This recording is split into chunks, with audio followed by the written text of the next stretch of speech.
Hi, Patrick here, have Cheetah Will View, and we are here for another edition of Dollar Tree Theater. The movie that we'll be talking about today is from 1967, and it is Fathom, starring Raquel Welch, Tony Franciosa, Clive Revell, and uh, uh, uh, Ronald Fraser. It was directed by Leslie Martinson, and it was written by Lorenzo Semple. Um, the plot as we have it is 1967. That was all the rage for spy movies.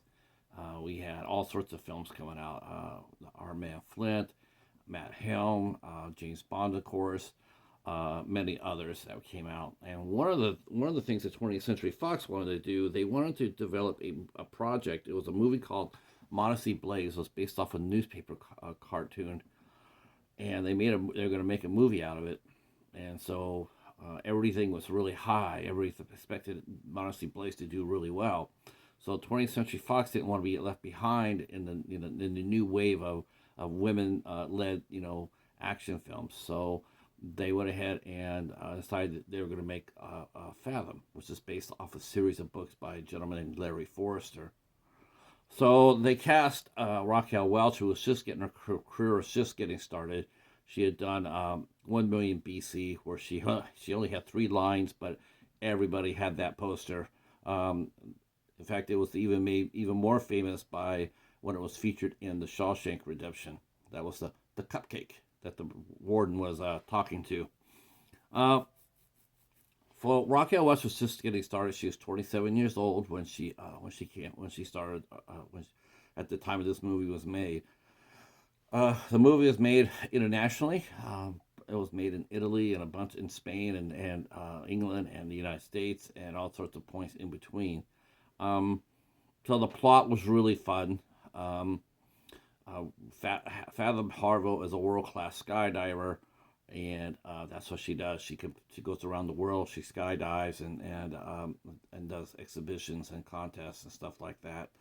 And during this time, after she does one jump, she's actually sort of waylaid, so to speak, by Colonel Campbell and his aide Timothy Webb. They need her to do a mission for her. They run the organization called Hades for the British government. So they need her to go inside a villa where a gentleman named Peter Merriweather. They're both chasing a piece of high tech gear that was lost on a hydrogen bomb called the Fire Dragon. So Colonel Campbell shows the pieces that they're looking for. It's like a guidance system, and so they really want Fathom to go in there and help them find what Peter if he either has it or he has the information on it. So what they're going to do is they're going to send her in as a waylay skydiver who just happens to stumble into Peter's house. Well, she does that, but they sort of been expected um, as um, as as Fathom walks through the house. She's basically led to a gentleman who's been killed, and then Peter jumps out and takes compromising pictures. It looks like Fathom has done the dirty deed, so now he's going to blackmail her for her help.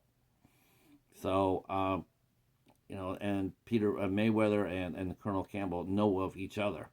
They're sort of like they've been battling for years. Well, Campbell has told one story and Merriweather has told another, but there's a third player into this game too, and his name is Mr. Sorokin, played by Clive Revell, and he also has a place to play. Uh, uh, and he also has yeah, did I say that right? I did. He also has a part to play. There we go. That's what I meant to say. He has a part to play in this role in this movie, and he could be a Soviet. We're not really sure. His nationality is not really stated, but he does have a strange condition where he has to stay. He has to stay warm. He can't. His body temperature is 10 degrees below, so he has to always stay warm. Well, Fathom gets to go out there to his yacht to find out what he knows about the fire dragon. So now we have 3 players in play looking for it, and all of their stories, they all want Fathom to help. Uh, So of course, you don't know who to trust. You just know who to turn to. Is it the dashing rogue, Peter Merriweather? Is it the mysterious Mrs. Sorokin, or is it the stalwart on her Majesty's Secret Service, Colonel Campbell and his lieutenant, Mr. Webb? We just don't know. Not everybody shows their hands as being helpful. Everybody both shows hands as being helpful to the point where it helps them. But once Fathom finds out what the fire dragon really is, well, the set is it sets up the conclusion, and it's a doozy. The conclusion is a doozy. There's like a lot of nice action pieces in Fathom that would actually hold up pretty well today, including the last fight that takes place on a small plane. That was pretty cool, I have to admit. I mean, I was like 1967. You could put that together right here today, and that would actually be a damn good, exciting ending. Um, so there are some very light moments, very small tinge of romance. Not too much because they don't want to show you off. They don't want to show off their bad guy or good guy. So there's really not much as far as that goes. I will say that they dressed Raquel Welch beautifully. In fact, the bikini that she wears in here on the cover of this, uh, wow, she's lovely. Raquel Welch definitely, you definitely want to look at her and you're just like, wow. Um, One of the things that they did, well, they commented on about the Raquel Welch, her performance is really solid. And one of the things that she did when she came on was she steered Hollywood away from the stereotype of blondes. Like every major role was being played by blondes. And Raquel Welch actually changed that dynamic, changed the narrative of that. So now we started seeing other women that weren't necessarily blondes. And you actually sort of saw that sort of really rather quickly in movies, and especially the James Bond series that had been hosting a whole bunch of blondes. But after this, it sort of changed the dynamic a little bit, and every Bond girl just about going forward suddenly became dark haired, redhead, brown. I mean, it was very interesting. The body types as well. Raquel West was pretty influential in this movie. Unfortunately, despite having a great director in Leslie Martinson and who had directed Batman '66, Lorenzo Semple, who actually wrote Batman '66 as long as 3 Days of the Condor. He also wrote Flash Gordon. He also wrote wow, he wrote a ton. He also wrote Batman '66, where Martinson and him had reunited. Both gentlemen are legends in Hollywood for their work, Lorenzo Semple and Leslie Martinson. But despite their skills and the loveliness of Raquel Welch, this movie did not quite make it back its budget, which was under about $3.5 million. It didn't make it back.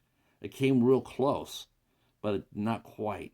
And so, what had been planned as a franchise sort of got hurt, and it didn't happen. And when Modesty Blaze didn't do all that well at the box office, that just sort of cemented it. All right. As far as this movie goes, as where to get this movie, I would think 20th Century Fox, maybe Disney Plus might have it playing. I'm not sure if Disney plays a lot of older movies like Max does. But as far as physical copy goes, uh, you can check your the usual suspects: eBay, Marketplace, Amazon. Probably eBay and Amazon better. Um, I don't believe this movie got released on Blu-ray. Um, well, let me tell you a couple of things more about some of the actors. One of the directors, one of the stars is Tony Franciosa, and I mentioned him because this was not his first attempt at daring do. And during this time frame, like I mentioned, there was a lot of spy movies going on, and one of them happened to be the Matt Helm series that was done by Dean Martin during the '60s. Well, somehow, some way, and good Lord, I don't know how, but they decided that Matt Helm was going to become a private eye in L.A. And so they made a TV series called Matt Helm. It didn't even last a year. I think it lasted like 15, 13, 14 episodes, and it starred Tony Franciosa and Lorraine Stevens. I remember the show, and when I got older and I went back to revisit it, I was really stunned at the fact that they took a dashing hero like Matt Helm. If you watch the Matt in the Dean Martin movies, you see what I'm talking about. But they made him into just a normal, everyday private eye.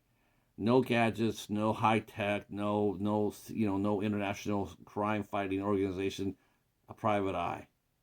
I could not think of a series that would scream failure more loudly than that concept. I can't even imagine what the pitch meeting of that would have been. But Tony Franciosa, he was like I said, he also had he was also very dashing at that time, and he was doing some really good stuff. He's doing some good movies at the time, good projects, but that wasn't one of them. That Bad Helm series. All right. Uh, all right. So Dollar Tree Theater, as we know, I should have said this at the beginning of the show. Dollar Tree Theater is a ongoing series that was started by a good friend Hobbs Horror. And that is where we watch and review movies that we've gotten for $1.25 or less. It started out us with all of us reviewing Dollar Tree movies, but since they don't carry them anymore, or haven't for quite a while, we are now reduced to reviewing the movies that we get for $1.25 wherever we can. For me, I get them at the library. So I got this one at the library for, actually I got this one for a quarter. I was really surprised to see it, tell you the truth. You don't see movies like that very often on out in the wild. You just don't see them very often. So I knew I was going to come by and visit that one. All right, so that's it for this review. If you're new to the channel, please consider giving me and the Cheetah a sub. We could use it. We really could use it. Really, really could use it. We haven't got anybody new on our channel in a very long time, thanks to YouTube. And I don't understand that one either. We will be back with another Dollar Tree review real soon, and we hope to see you there. Drop a comment. Let us know what your favorite Raquel Welch movie is. That's a good question. What was the role that you enjoyed her in the most? And Tony Franciosa or Matt Helm or anything else that you want to drop by and leave a comment about, please do so. I will answer your comments. Thanks so much for your support, and we will talk at you soon.